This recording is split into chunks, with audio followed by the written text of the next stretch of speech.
Good morning, everyone. Welcome to Accuracy in America, brought to you by Accuracy in Academia. I am your host, Don Irvine, joined by my co-host, Brian McNichol. Hello, deplorables, dregs, despicables, chumps, Neanderthals, semi-fascists, maggots, and of course those dog-faced pony soldiers. All right, I am back. What did I, All what did right. I miss? What did I miss weather-wise out here? How was the It's weather? a warm day, a warm late April, early May. It's been warm, been pleasant. Had a little bit of rain, but not too much. So it's been Yeah, nice. yeah. I mean, you may have seen, what was it on Saturday, Sunday? What was it Sunday when I posted? I guess it was Sunday, and when I was out in Utah, Yeah. it had snowed a little bit. It was wet snow. It wasn't really sticking where we were, but I remember we had one really nice day. I was out there from May 1st, came home last night. The other days were okay, but we would get into the 30s at night and stuff like that. But it had a hard time getting above 55, 60 during the day. And but I think on Saturday it was like 70. We were down at a national park that I'd never heard of before, which was a pretty little place. But Where like a were lot, you? Because I think I was there. I think I saw. it's called Capitol Reef, Yeah, I think and we it's were in the there. middle of it. There's nothing there. I mean, Yeah, there's nothing around. that's the ones I like. Middle of nothing ones, really, because like you get into the tourists and it's the ones where you can just walk around and explore. I really like. Yeah, I mean the advantage of Capitol Reef. I mean, there's some interesting things to see there. I mean, the kind of the formation and all that stuff, but it's just that it's not as crowded. I mean, we got down there. I don't know. I mean, I think my closer to 11 o'clock or whatever, a little bit behind the schedule my brother-in-law wanted to go to, but it wasn't really crowded then. But I can only imagine what Bryce or Zion, or Arches, Yeah, they typically get kind of overrun with tourists. So this was nice. We could do things at our own pace. My brother-in-law is much more of an adventurer, and but he didn't. One thing we didn't plan on. I mean, and he didn't plan on it either. Is just you can get these cheap shoes, Skechers shoes at Costco or whatever. And so they're comfortable for walking around it, but they're not good for hiking, right? And he that's wanted to go. He wanted to go on this trail, and so we started up this trail. And we're like, it's like this is not going to work. This is a rocky trail, and these shoes are hurting. yeah. So even he was willing to turn around, but he kept looking kind of wistfully at the top of the mountain. He saw somebody waving a flag, and I know he wanted to go there. And it's like, my wife and I are like, not happening. Not in Skechers. No, Yeah, not wearing those shoes. I love Skechers. I mean, they're good for old people. I'm old. Okay, Yeah, I am too. I Beats the admit it. alternative. Yeah, I beat the alternative. So anyway, so it was a nice day, but I mean, it takes about 3 hours to get down there and all that stuff. And I'm glad my wife kind of convinced her brother to head back so that we didn't get back too late or anything like that and all that. So it was a nice day, and I think my brother-in-law got some of what he wanted out of it. And his wife, um, you know, she packed some food for us or whatnot, and her basic thing was she says, I'm glad I'm glad I'm not going. Thank you for being here because I don't have to go. Yeah, Plus, she was preparing to go to make. She was leaving for a trip to Korea on Monday. The last thing she needed to do is spend all day at a national park. I So gotcha. anyway, it was someplace I had never heard of before, and I was surprised at actually how many people knew about this place. So I am not a national park expert by any stretch of No, imagination, me either. Me but either. I was out there because my daughter-in-law had graduated from Salt Lake Community College nursing school, and so that was a good day. My Her father got into biking, and he's not appreciating the Utah weather lately because it's been up and down, and that's Yeah, what it's kind of hard, to get out there and do a lot of biking when the weather is so variable and stuff like that. And I was on the plane last night. Just near the end of the flight, this guy kind of leans over and asked me a question because he saw what my lock screen was on my iPad, and so we got into a Mormon discussion because it turned out he was a Mormon bishop, but oh only wow. because I had a Mormon picture, basically. My wife and I, kind of in our in our church outfits and whatever. So he had just dropped off his daughter. They apparently had, I said, driven out there from Lancaster, Pennsylvania to Utah to drop their daughter off at nursing school at Weber State, which is up in Ogden under Kansas. Right. And I said, so you take 80? He goes, yeah. I says, and when it started snowing, it was crazy. And I'm like, yeah, 80 is, you want to avoid it, but it's May. Yeah, that's right. That's right. But man, some of those snowstorms out there are huge. I mean, it's nuts. Colorado, they got 14 inches or something. Yeah, no, it's crazy. I mean, that's the thing. My brother-in-law was on the way back, from the park. He was just checking the weather, and he says, "Come on, snow tomorrow." And he's like, "Oh no!" But then he's looking again. He says, "Okay, higher elevations." He said where they live is about 4,500 feet. It was really going to be at maybe 7,500 feet and above. So we were probably going to be safe, and we really were, because we just basically got kind of a mixture of snow and rain, nothing that accumulated. But you're thinking May, and I'm thinking like, yeah, it does happen from time to time that it does come down, but it might. I mean, if you're on I-80, that's a dangerous road, because there's nothing out there, and there's a lot of wind, and it tends to basically blow trucks over and RVs and stuff like that. So you got to watch out, when you're on I-80. It can be a real mess.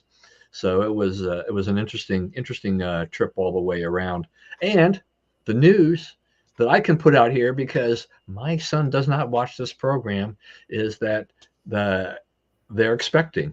All right. So grandchild number 7 on the way. It was funny because we were outside the community college. We were doing family pictures, and he gives my wife is standing next to him, and he opens up his phone and he shows her a picture of the little pregnancy thing, right? And my wife's looking at it like, what's this? Kind of like, right? We were totally waylaid, and then she realized, oh my goodness, and it's like, oh, so they held off. She's about 9 weeks into this, and they held off on this until we could get out there so he could deliver the news in person, and everything. So very good. Yeah. So it's hard keeping a secret that long, and everything like that. But I appreciate, I guess, on one hand, appreciate the in-person notice, but as my wife says, what a stinker, Call me. Our family's gone through a lot. The good news is welcome for us. It's welcome. Heck yeah. And everything. That's great news. New life. Great news. Yeah. So we'll see. I guess they'll find out what the gender is at some point here fairly soon. But anyway, so my wife's already. She's like, well, we'll go ahead and pay for the nursery furniture just like we did for Kristi. And I'm like, oh, we did? I don't remember this. Been agreeing to pay for all that stuff. Yeah, I guess so. I thought I was rich, man. All right. Sounds like a plan. I can't go against that. That's right. That'll be a done deal. But I'm sure my son will appreciate that. All right. Anyway, so things are kind of plodding along. I guess one of the things I saw, and correct me if I'm wrong, is Russia kind of declare, or is trying to declare victory now, a little bit, or because they are. They're sort of trying to lock in where it is, and there's a lot of the talk, like the leftists, of why we need to keep funding the war is if we don't bog Putin down fighting in Ukraine, if we let him have that easily, then he will then move on to other parts of Europe. And I don't see that. The more I think about that, I think that's a self-serving kind of threat, right? They have always wanted a land bridge to Crimea, Deepwater Port. They have that. They have a path all across southern Ukraine now, from Russia all the way to the port. And I don't know that they care anymore. I think they've got what they want. They could live with or without Kiev being captured. Putin says all this stuff about the Rus. I don't know how much money he would spend to reestablish the Rus over what he has reestablished so far. So I don't know. I tend to think that he is interested in locking in the gains he has now, and I think he sees elements of the West, certainly Republicans in the United States, some other conservative party people over in Europe who are saying, yeah, it's time to seek a deal that locks in the gains, because, the option is to commit the resources to drive them out of there, and to do so in such a way that they will not respond with nuclear weapons, which is, you're dancing between the raindrops there. So, I think that practical minds are looking for a solution here, and this provides an off ramp. Yeah, I still in the back of my mind think that Putin would love to reestablish the old USSR, right? I mean, it would be, he could rebuild an empire in a sense, but I don't know if he's going to put a lot of resources into it. But he might be ticky tack on this, try to grab this and try to grab that. He's got to get past this and kind of lock in these gains. But I think if he sees that NATO's not really doing anything to resist at this point, then maybe he makes another move at a later date. I don't know. It's hard to predict. But they do have. I mean, their resources. They have to. I mean, how much more manpower they want to throw at these things? How many more? Right. So here's the thing. Yeah, in Russia, one thing, their economy. The Democrats keep saying, we have the healthiest economy in the world. No, we don't. We're not even healthier than Russia. Russia's economy is booming from being able to sell energy at high prices because of counterproductive U.S. policies, right? So, but you still don't have a lot of people. You still, you're talking about an economy the size of Florida, right? And, there's still a lot, and it's all extractive industries, and you have an unhealthy population. Average the lifespan there is below 60. Like people like you, me, and you are dead. That's a different. The pile that he's working from is a lot smaller than we take into account right now. He could nuke and try to force his way into Poland or whatever. But I think he's trying. What he made here was a strategic move. And moving into Poland, it may, scratch national pride itches and whatnot. And, as you say, reestablish the USSR and show Russian preeminence again. But I don't think they're in position to think in those terms. I think that, getting their land bridge and thwarting all the, they've rebalanced the trade system in the whole world, right? It used to be, you almost had to have approval from the United States to trade internationally. And now, we control very little of what's going on in the world because, we've been proven to be paper tigers who are confused about our role. Yeah. One thing about wars and things are going forward too, is that, because the birth rates have dropped across the world, is that you don't have, kind of this endless supply of young people coming through to be drafted and put into the army and fight and things like that. And so, yeah, you do what Putin has done, is that you empty out your prisons or whatever. You try to find people, you bring old people into the mix and stuff like that. And they're not trained, and takes a lot longer to get them trained. Warfare is very different. I mean, I guess drones and other sophisticated, instrumentation, weaponry is what you need or will use. But you'll still need, even if you're using drones, you got to teach people how to actually pilot those drones. Right. And it's unlikely that you can teach a 60-year-old to pilot a drone as quickly as you can a 20-year-old. I think. Right. I think it'll be very hard to do a whole lot more beyond what he's doing. There are going to be limitations. Money wise, he can get all the money he wants. Sanctions or no, because of the oil. Right. When you have oil and you can produce that, you have a chance to continue to just underpin your economy despite everything else that you're doing wrong. Right, and our sanctions against them have utterly collapsed. Yeah. So they haven't worked around because Russia's worked. They have found all kinds of ways around all of that. So anyway, it's interesting. All right. So the other thing too now is this Israel-Hamas thing continues to go on, and now the Biden administration apparently wants to pause bomb shipments to Israel. They're concerned, I guess, about what this Rafah, attack will be and everything like that. I definitely, in my mind, they keep feeling or thinking about all the poor people in Gaza, listening to the propaganda coming out of Gaza about who's being killed and how many are being killed and everything like that. So they become very sensitive to that. But I mean, if they go through and they do this and they do this for an extended period of time, I mean, don't the Jews here in this country, once again, we talked about how, some of them may be, able to, the Republicans, may be able to peel some of them off during the elections. I wonder if more would, begin to think like this administration is going the wrong direction on Israel policy, where we had been pretty strong for a number of years, that Biden is almost trying to play both sides of this issue. Right. He is trying to play both sides of it. And it's not a both sides situation. Israel didn't attack Hamas on October 7th. Hamas attacked Israel. Israel didn't rape Hamas girls, didn't kidnap people.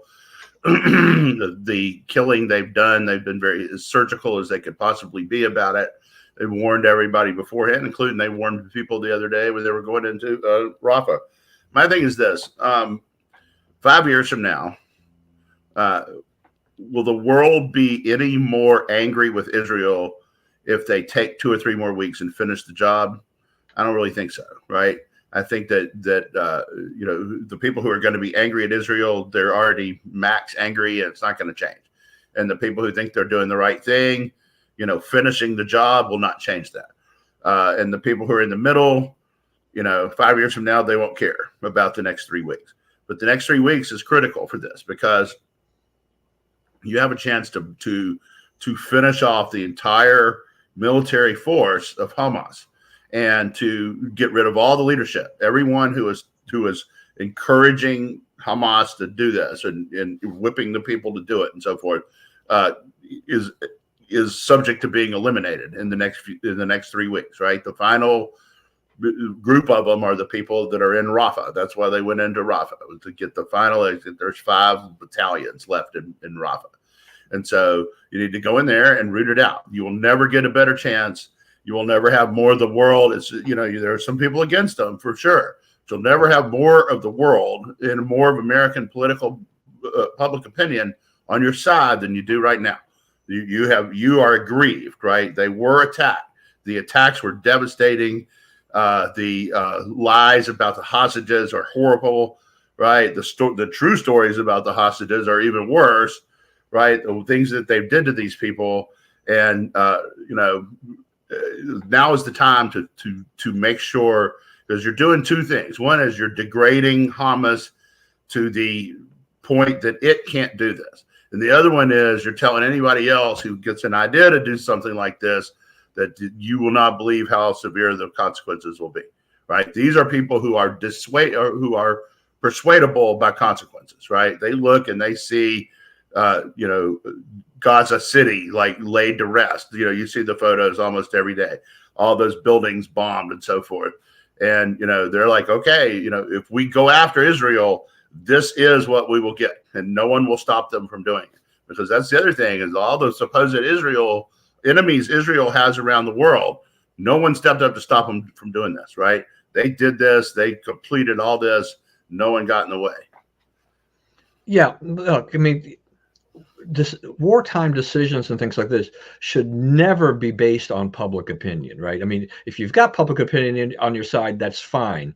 But realistically, to me, it's just that, military leaders, a measure of leadership that you got to sell your public opinion. You got to sell your deal. If you're going to go to war, then you need to convince the country that it's a good idea. Yeah. I mean, if you're in a pluralistic country, then public opinion has a lot to do with whether you should go to war.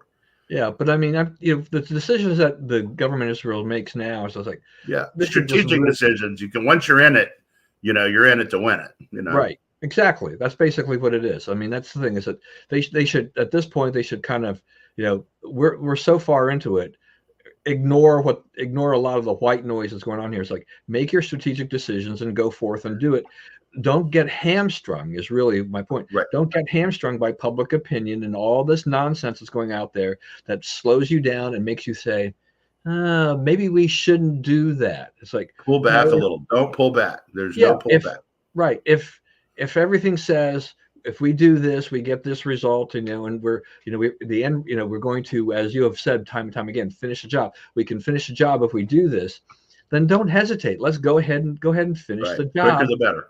Yeah. Don't let these other goofy people out there slow you down, and all they do is help the other side, and so go full bore with this and get this done, because you can't let them get out of this at this point. I mean, they committed a horrible atrocity against Israel. More will happen, if this goes on. I mean, if people out there think that letting Hamas off the hook and having, getting some kind of, solution, some ceasefire or something like that is going to be the resolution. No, that just buys Hamas time to retool, rebuild, and plan yet another attack at some other point, which could be even more damaging and more lethal. So, who are we kidding? But there are a lot of people out there that are very influenced by what they see and read in the news media and hear by certain politicians. So, which is a shame. Which I guess probably better off leads to what is happening in our country across the nation's campuses, which is just a horrid scene. It's in a little bit, it's like shades of the Vietnam War or something like that. We've got these protests all over the place. They're taking over campuses. They won't listen to the administrators. They won't listen to the police unless the police force them off. But it has spread all across the country, right at graduation time, and upended all of that. Right. Yeah, so that's right. Yeah, exactly what I'm saying. You hammer it. You can't not hammer it. Right. Yeah. So these are people. They're what is it? First level learners. They get burn their hand on the stove. They won't touch the stove. Yeah. Right. The stove's not. You don't keep the stove hot, then they'll keep touching the stove. Yeah. Right? So this went from a relatively small group of people kind of growing in the Ivy League to something that is kind of snowballed all over the place. And you're just seeing a campus, administrators not really being very forceful, not knowing what to do and how to deal with this. And when they don't act forcibly themselves, when they don't act with decisive authority, using their authority to take care of these students and remove the students, and there are also probably a lot of non-students, right? I mean, Columbia University, when they as things started to go along, they kind of locked down the campus to the point of only those holding a campus ID, could get on to the campus to prevent these interlopers, these potential professional protesters from getting in and inciting even more chaos from doing things there. But it's just insane. And when I think about it too, it's like, okay, as has been pointed out, this is 2024. A lot of the kids that were supposed to be graduating had graduated from high school 4 years ago, right? Kind of during the pandemic. And they didn't have a graduation, right? Basically, their graduations pretty much got canceled. We're seeing graduations either getting scaled back to the bare minimum or getting canceled outright. A lot of the bigger parts of college graduations, these bigger events where you have, the entire school doing their big thing versus the smaller schools within the school, when they have their own thing, which is a lot smaller, have been scaled back or canceled. Speakers have been disinvited, all kinds of things. That I actually feel sorry for the students that are getting kind of shafted on this graduation after having lost out, and I think they got shafted during COVID. Hey, a couple of things on that. One is, why is it okay? The professors, okay, they sell college as this, place where you go and you learn new ideas, and your ideas are challenged, and what you show up with is not what you leave with, because people come at your ideas and you have to learn to defend them, and some of them you can't defend, so you have to think about whether to abandon them and all this stuff. And that's like the process of learning and growing. Okay. So a lot of these protesters now, they've come up with a list of demands, right? Because they want, they're like, what do y'all want? You're just going to protest forever? No, we will stop when they do these 10 things. Okay. So you look at the list of the 10 things, and what if the unit, it's like, divest of any company that your endowment is invested in Israel, anything that capitalizes any business in Israel, and if you have any university to university affiliations, right? If you're running any kind of joint learning programs with Israel, if you're doing exchange programs with Israel, if you're sending students over there on interim semesters and so forth, cut all that out, right? So okay, so don't go get exposed to the ideas. Stay away from the ideas that they, not necessarily you, but they don't agree with. Just don't encounter them, don't discuss them, don't go meet those people and see what's up, right? The whole purpose of university is being turned on its head by this, and no one cares. So the thing about it is like, universities, the wokeism and so forth, the whole edifice is kind of crumbling. COVID really hurt colleges because people realized, that you could sit home, because the colleges, what did they do? They closed, right? So you're sitting at home watching a lecture on Zoom, right?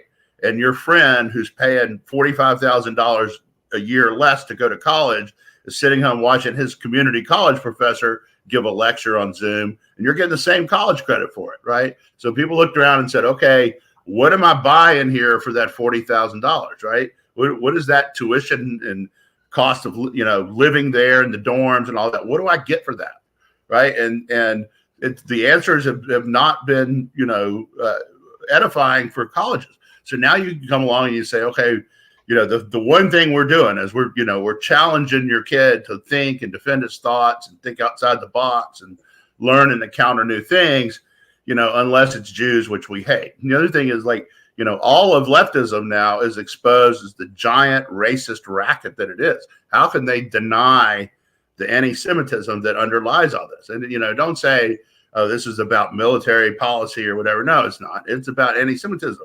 Israel was attacked, and Israel has responded in a measured way, right? And they have done everything they can to minimize civilian casualties, no more than any other army on the earth, including ours, would do.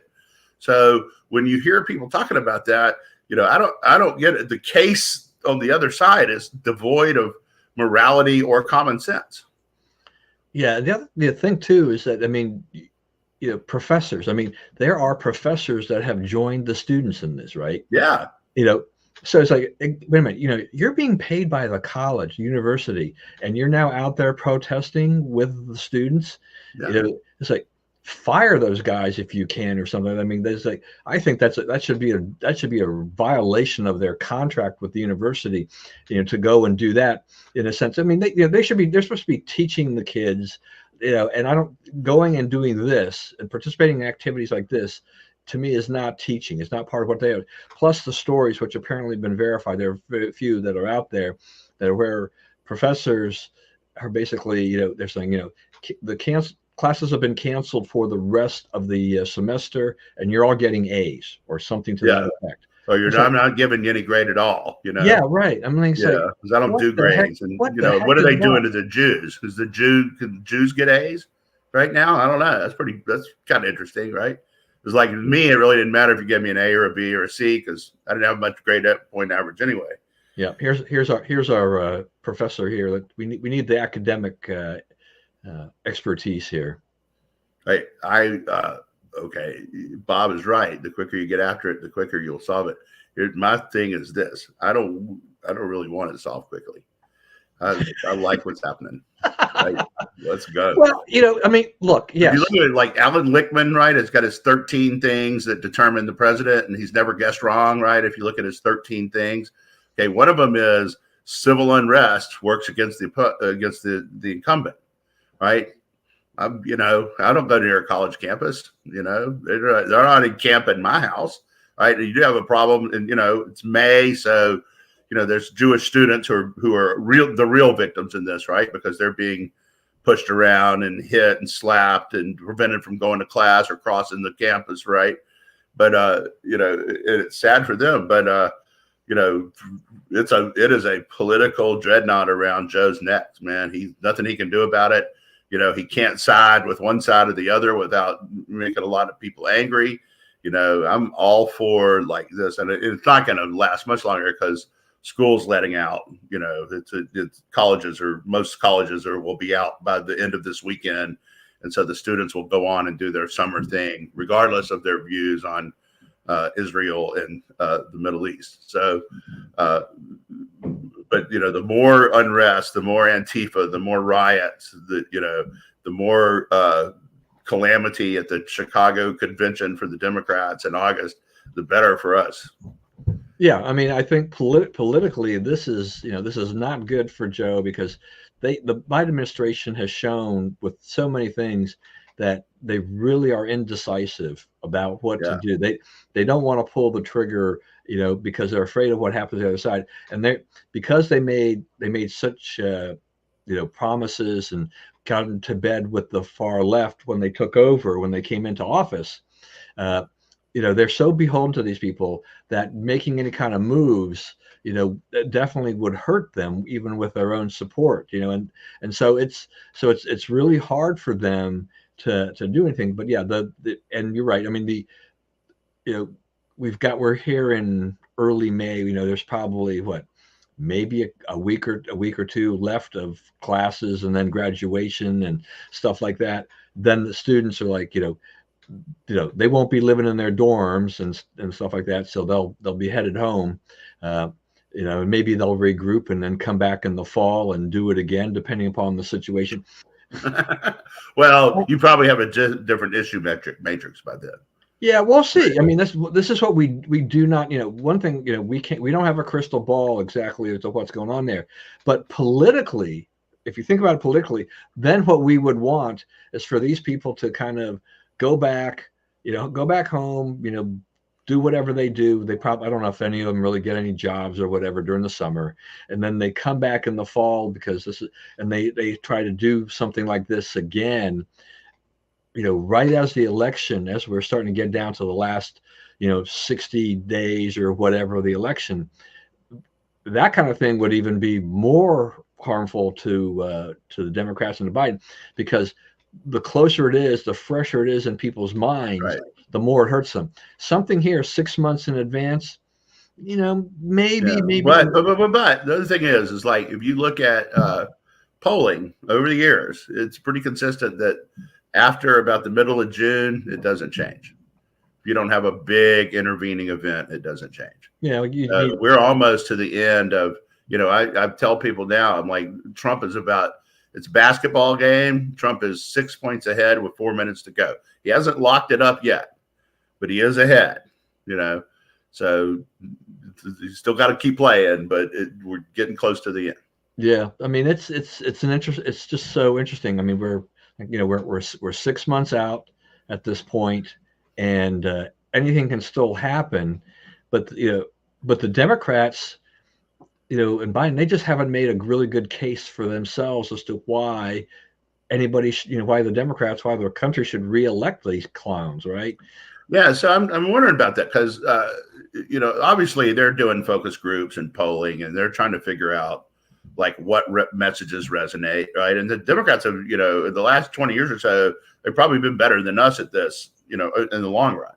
So, they have settled on Trump as a threat to our democracy, which is kind of hard to explain. I mean, I guess that it riles up the partisans, but it's kind of hard to explain to the middle class since he's already been president and he didn't do anything that took away their democracy, right?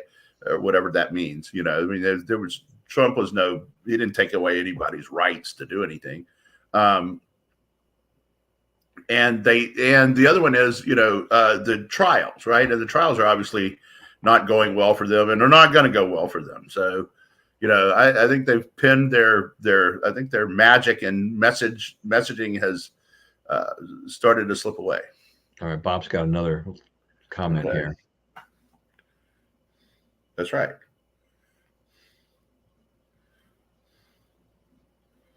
Yeah, that's right. And so you get, then you get to think, I'd be interested to hear that discussion. What do young people think? And, what of this is reaching them? And I guess not all Bob students are all that young. Yeah. But, some, by the time you're getting a PhD, you may have gone into the workforce and come back out and so forth. But, that's I'd be interested to know, like, what is informing American thinking, on this. Yeah, look, I'm not against the professors having a discussion like Bob's talking about. Have a civil and open and professional dialogue about this, not these protests. I mean, from a campus perspective, from a professional perspective, from the political perspective, we know what you and I want and what Bob wants and things like that. But from if you're Columbia University or whatever, or UCLA or USC and George Washington University, you really, I mean, they don't want those protesters. That doesn't do the school any good. Right. It doesn't do the Biden administration any good. It's George Washington. They asked DC to come clean them out, and the DC told them no. Yeah. So anything that happens after that is on you. The other thing is, there's been a backlash, right? There's at George Washington. I guess they dressed up the big statue of George Washington there. That's near the metro station. I'm talking about down there. Yeah, on the right, bottom. Right. In a keffiyeh and covered his face and all this stuff and made him a Palestinian, whatever. And then right behind it, so like people went up and hung a big American flag. So anytime you see that photo of what they did to the statue, you see a huge American flag in the background. And there's been people like LSU, Georgia, a couple of other places where the students got up against it, right? They don't take this. They're not putting up with this. So, right. And there've been some pro-America, pro-Israel counter protests to try to offset some of this, but who get, the pro-Hamas people are getting all the publicity. And, we've seen, how many interviews have we seen, or reports have we seen where, when media talks to a lot of the pro-Hamas protesters, they really don't know why they're there. Right. That's right. It's kind of, this is very typical to me of left-wing protests, is that you can get a lot, they do a fantastic job of getting a lot of people to show up. But they don't necessarily know what they're doing there. It's, you've got the core organizers and they get all these people to show up, and it sounds good, and they can show them video clips and make it all like, hey, this is why, because all these people are dying in Gaza and all this kind of stuff and whatnot. But they're fuzzy. They're really fuzzy. They don't have low info. Yeah. The Rush Limbaugh low information voter types or whatever. Yeah. So it's so it's hard for them to kind of put a handle on that. So that's kind of an embarrassment for the movement, in the sense that they don't really have, your core knows what it's doing, but if interviews are going with the non-core people, then it's kind of like, what is, what's going on there? Plus, I guess there's been some exposure about, some of these people have been are paid protesters, for the movement, right, and things like that. So Soros spending some money. All those tents all over the country look exactly the same. Yeah. Probably nothing there. Yeah. What exactly? How did they get all the same exact tents? That is not a random event. Yeah.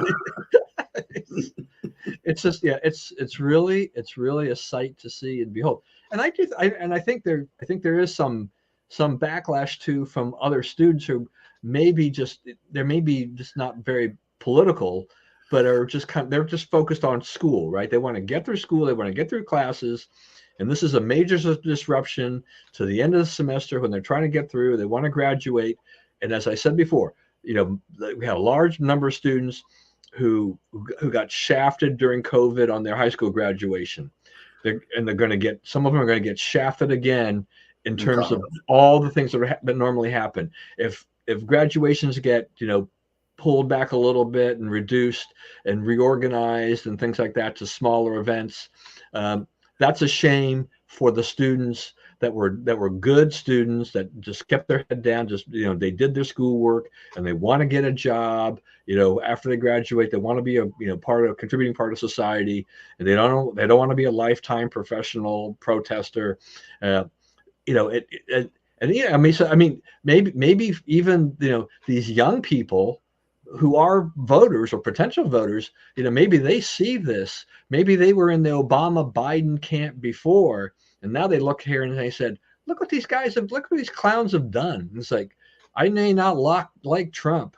I'll vote Trump, or maybe they'll vote RFK Jr. if he's on the ballot or whatever. But but Biden will not get a vote that he normally would have had. I mean, Biden's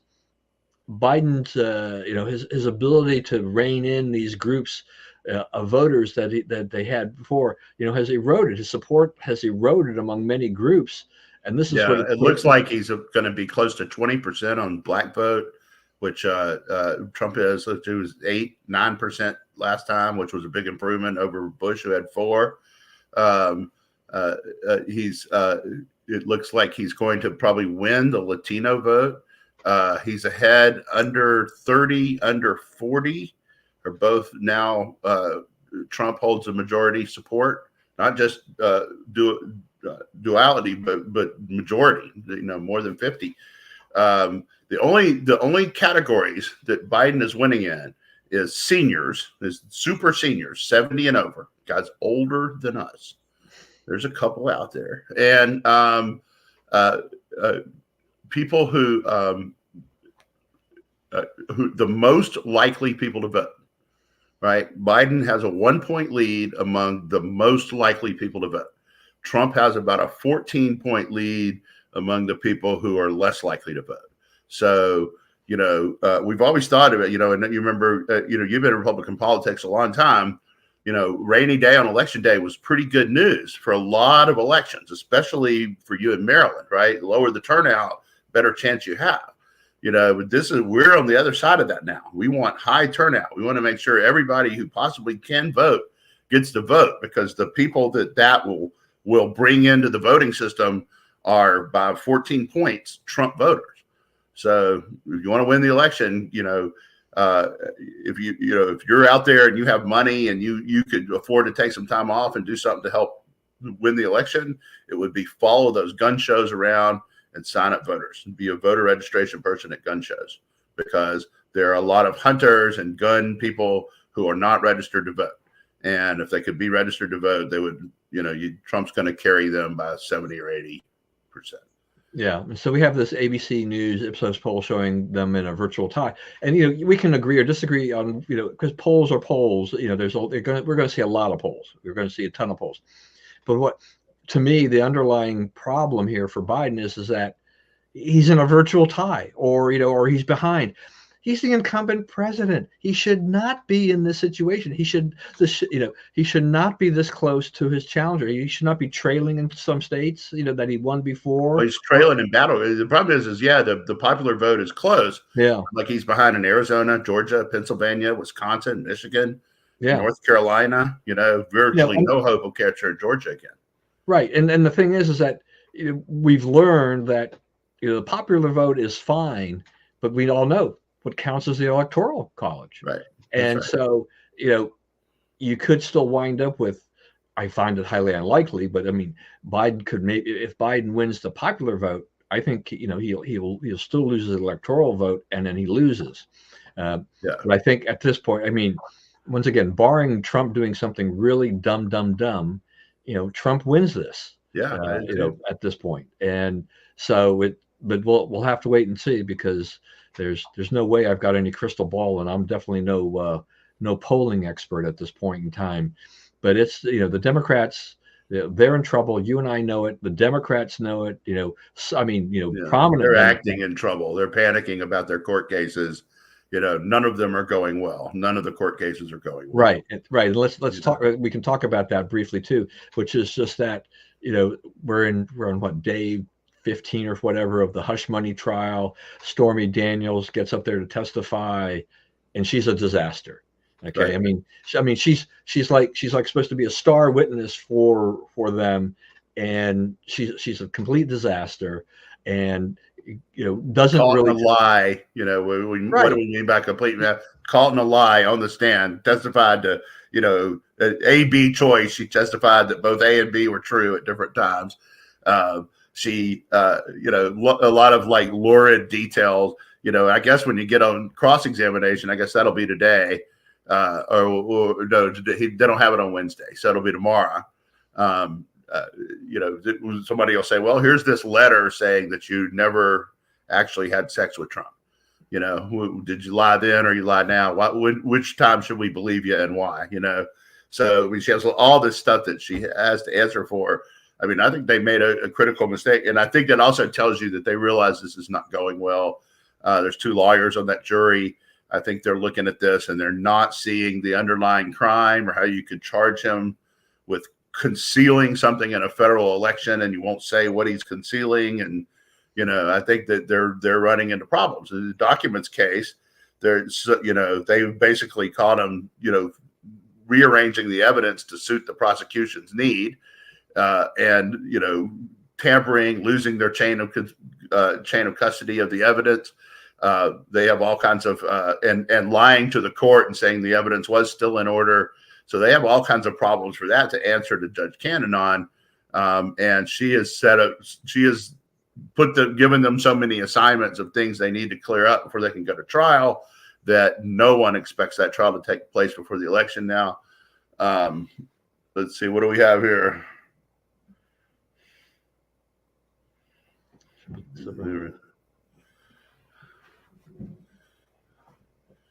Right, that's true. You can find some fault, in the way all this has been handled. Yeah, that's right.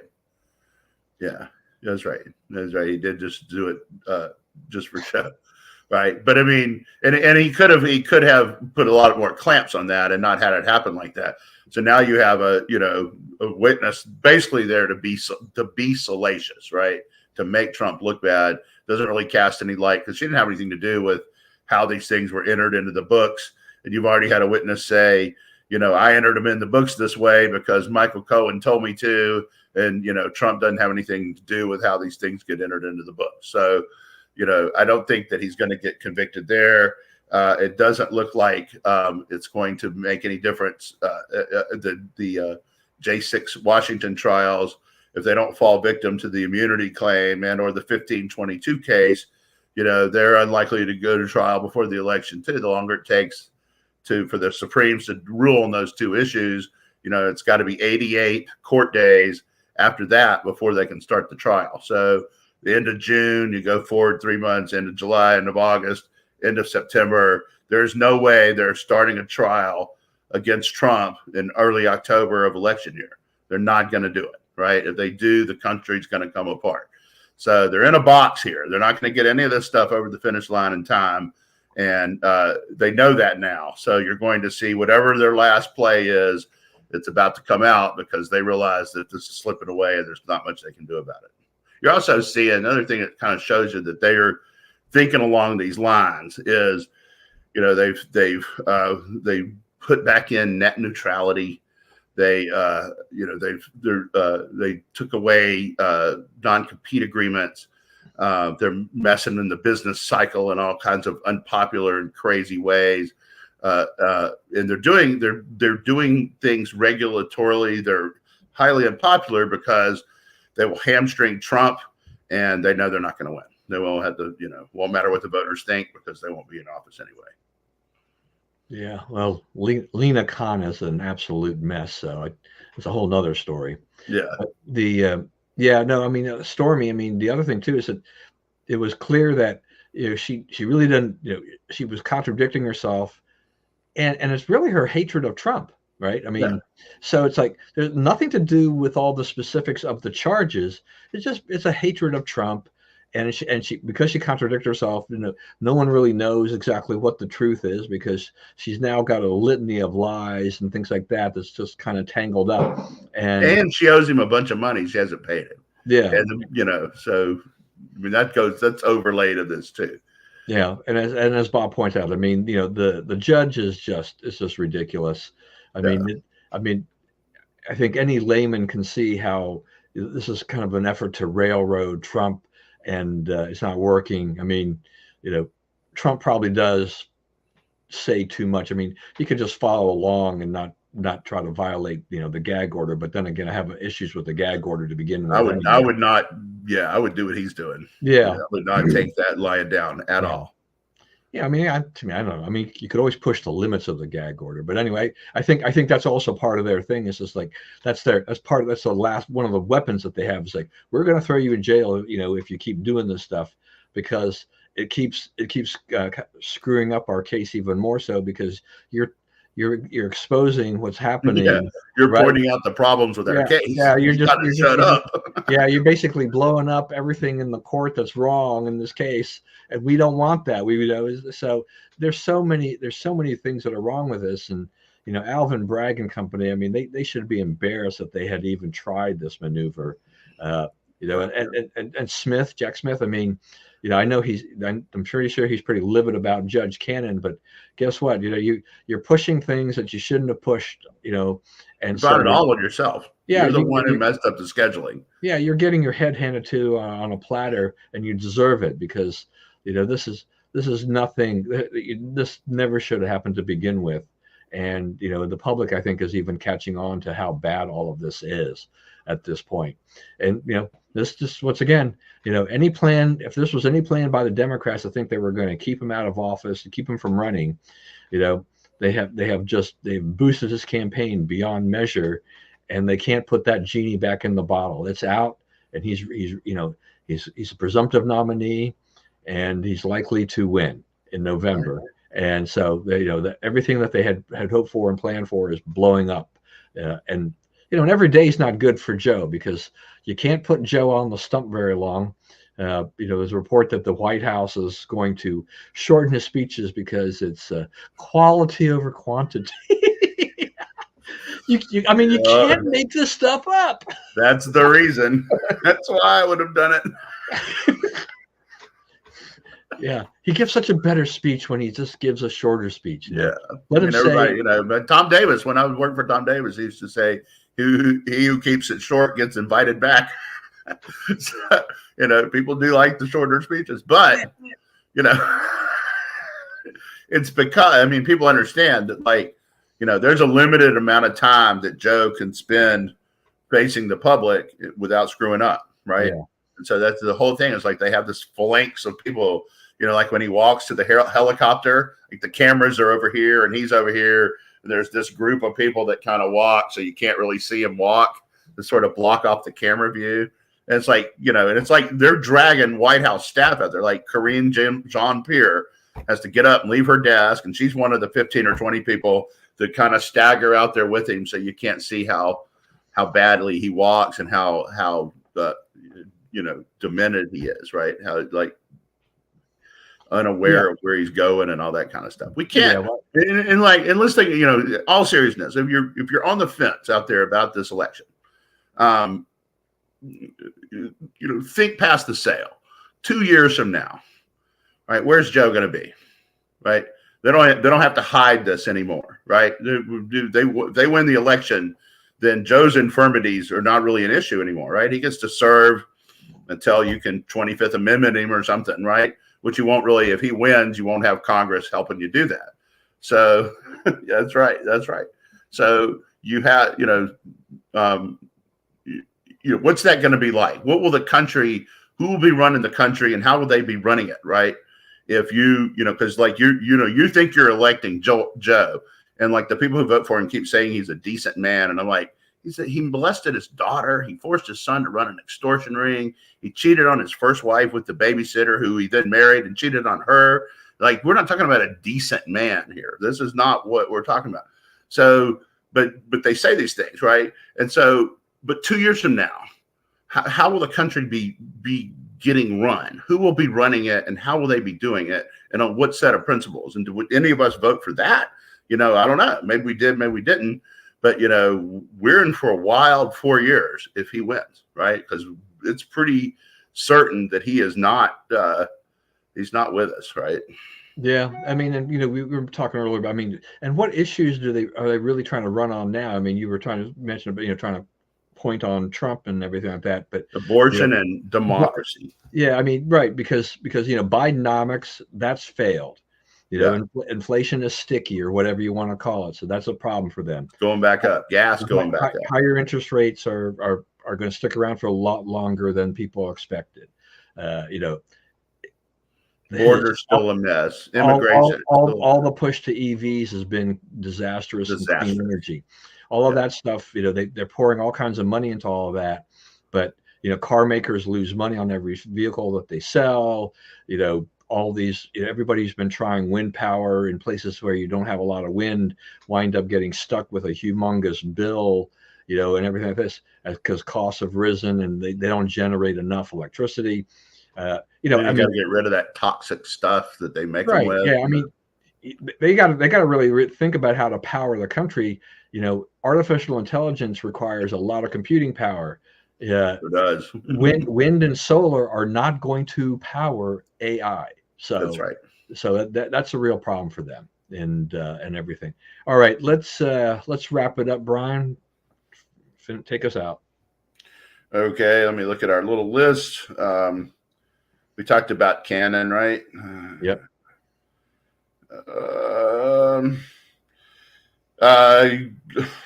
Kristi Noem. I don't know. What on earth? It's one of those things. It's like, there's a lot of ways that, they in England, they talk about the slippery pole, right? It's hard to get to the top, because the different things bring you down. You slip on different things. And she slipped on the slippery pole. The ranch people can tell us, they can lecture us about ranch behavior all they want, but you cannot go on the campaign trail answering questions about shooting dogs every day. You just can't do it. Mark Hamill was at the White House. I see you have that here. Was he high or drunk?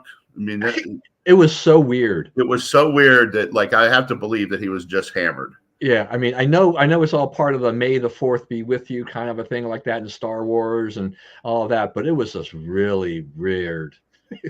Yeah. And you have Trump VP race. Until I see differently, I still say DeSantis. They're already having détente and trying to work it out. And, the thing, they've had bitterness. Like, go back and watch the 2020 debates with Kamala and Biden. Kamala called Biden a racist, and she ripped into him for all kind of stuff. And she's now the vice president. Oh, we get along great. I love Joe. He's the smartest guy, right? So, all that stuff gets brushed under the rug once the election ends. And if you're in that business, you have to be willing to say, okay, things that got said in the course of election are things that get said in the course of election. All right. Well, that's it for this week's edition. Thank you for joining us, everyone. Please, as always, stay safe and stay well. Remember, we live in the greatest country in the world. Do not let anyone tell you otherwise. And as always, God bless America and go Astros. Yeah, I hope so. Maybe they'll dig themselves out. It's a little bit of a different life for you right now. There's a different life for me because it's like expecting to lose every day. We haven't done that in a while. Yeah. All right, everyone. Thanks for joining us, and we'll see you again next week.